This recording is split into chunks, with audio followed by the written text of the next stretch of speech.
Hai hai hai, welcome back. Jangan lupa subscribe ya. Yang belum subscribe, silakan di subscribe. Oke, kita lanjutin ya ceritanya. Bab 24. Bertemu dengan Han.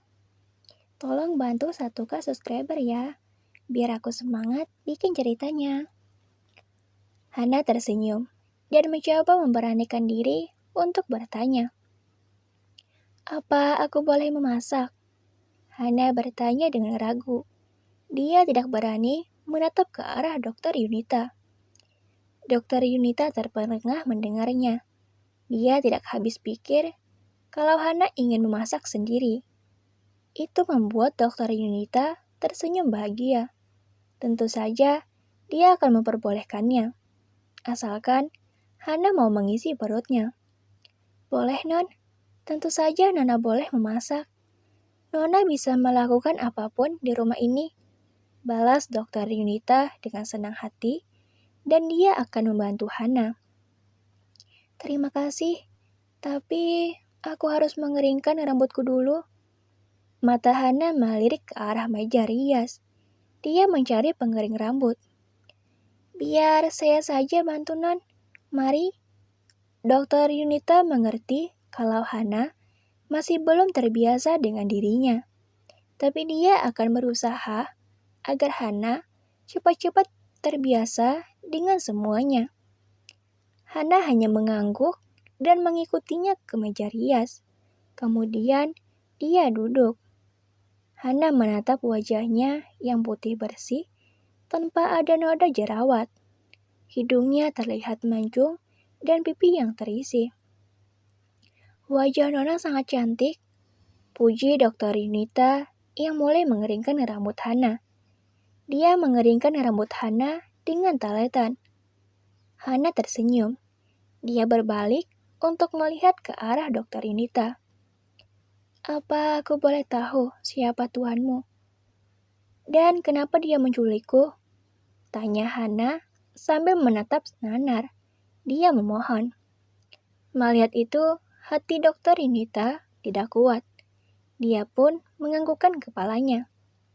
Dan Dokter Yunita akan menjelaskan agar tidak ada yang kesalahpahaman antara Han dan Hana nantinya. Saya akan menceritakan semuanya nanti, Non. Tapi sebelum itu, Nona harus makan dulu, sahut Dokter Yunita. Baiklah, maaf telah merepotkanmu, ucap Hana sedikit tidak enak. Dokter Yunita hanya tersenyum. Dia cepat-cepat mengeringkan rambut Hana. Sudah, Non, ucapnya. Terima kasih. Sekarang antarkan aku ke dapur, pinta Hana sambil berdiri. Dokter Yunita mengangguk dan mempersilahkan agar Hana berjalan terlebih dulu. Hana hanya menurut dan segera pergi keluar. Saat sudah berada di luar kamar, Hana sedikit merasa takut, sebab begitu banyak pelayan yang tengah melakukan tugasnya masing-masing. Begitu banyak figura yang menggantung di dinding. Hana hanya bisa melihat dengan ekor matanya, dan itu tentunya tidak terlalu jelas. Dia tidak ingin melihat wajah orang yang sudah menculiknya. Apa aku boleh berjalan di belakang saja? Aku tidak enak jika harus berjalan di depan, ucap Hana bertanya. Dia masih berdiri tak jauh dari depan kamarnya. Dokter Yunita memakluminya dan dia mengangguk. Kemudian membawa Hana menuruni anak tangga menuju ke dapur. Semua pelayan tidak ada yang berani melihat ke arah Hana. Karena itu sudah menjadi peraturan. Mereka tidak boleh menatap sang majikan lebih dari 10 detik. Hanya orang-orang terpilih saja yang bisa menatap majikannya langsung. Saat mereka sudah turun dari belakang, mereka bertemu dengan Han yang ingin naik ke lantai atas. Dokter Yunita yang melihatnya segera menyapa. Selamat malam, Tuan, ucap Dokter Yunita sambil membungkukkan badannya. Mendengar ada embel-embel Tuan yang diucapkan oleh Dokter Yunita, tubuh Hana seketika membeku di tempat. Dia semakin menunduk dengan takut dan gemetar. Han hanya menatap datar ke arah Dokter Yunita. Lalu dia beralih menatap ke arah Hana yang tertunduk. Cih! Han berdesir lalu pergi dari hadapan keduanya.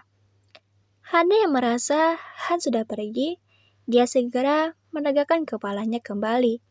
Dia menghela napas dengan tidak sabaran. "Apa itu tadi tuanmu?" tanya Hana. Ekor matanya melirik ke arah anak tangga, di mana saat ini masih menampakkan punggung Han yang lebar dan berotot. Dokter Yunita tersenyum. "Iya, Nona, itu tuan saya. Nona jangan takut, Tuan tidak akan melakukan sesuatu kepada Nona," sahutnya lembut. Hana pun mengangguk. Mereka kembali melanjutkan langkah kakinya menuju ruang dapur. Sesampainya di dapur, Hana terdiam sebentar. Lalu Hana melirik ke arah Dokter Yunita. "Ada yang bisa saya bantu, Non?" tanya Dokter Yunita yang melihat tatapan Hana. "Apa kamu bisa pergi?" pinta Hana yang tidak suka jika dia tengah memasak, tapi ada yang memperhatikannya. "Tapi Non, apa Nona tidak membutuhkan bantuan?" Dokter Yunita sedikit khawatir. Dia takut jika Hana terluka atau membutuhkan sesuatu. "Tidak, aku bisa sendiri," balas Hana tersenyum dengan manis. Dokter Yunita menghela napas pasrah. Dia mengalah dan menganggukkan kepalanya. "Baiklah, Non. Tapi kalau Nona membutuhkan sesuatu, panggil saya saja." "Iya," sahut Hana. Apa Tuan sudah makan malam?" sambung Hana sambil berdehem. Dia menjadi sedikit ragu. Hana berniat ingin memasak makanan untuknya dan juga untuk Han. Anggap saja Han ingin berterima kasih kepada Han yang tidak memperlakukannya dengan buruk. Meskipun dia adalah tawanan di rumah ini, karena setahu Hana, orang-orang yang diculik pasti akan diperlakukan dengan buruk. "Belum, Nona. Tuan biasanya makan jam 9 malam," balas Dokter Yunita memberitahukan dengan jujur. "Oh, baiklah. Kalau begitu terima kasih. Kamu boleh pergi sekarang," ucap Hana lembut dan diangguki kepala oleh Dokter Yunita. Hana pun segera memulai untuk memasak. Dia balik ke arah rice cooker yang berada di dekat kulkas. Kemudian dia menghampirinya. Hana tersenyum karena nasi telah tersedia. Kemudian dia memindahkan separuhnya ke dalam mangkok untuk didinginkan sebentar. Sementara itu, Hana mulai meracik-racik sayur dan juga bumbunya. Yang Hana ingin buat adalah nasi goreng. Itu salah satu makanan favoritnya. Terima kasih. Jangan lupa subscribe, like, komen, dan share ya. Dadah.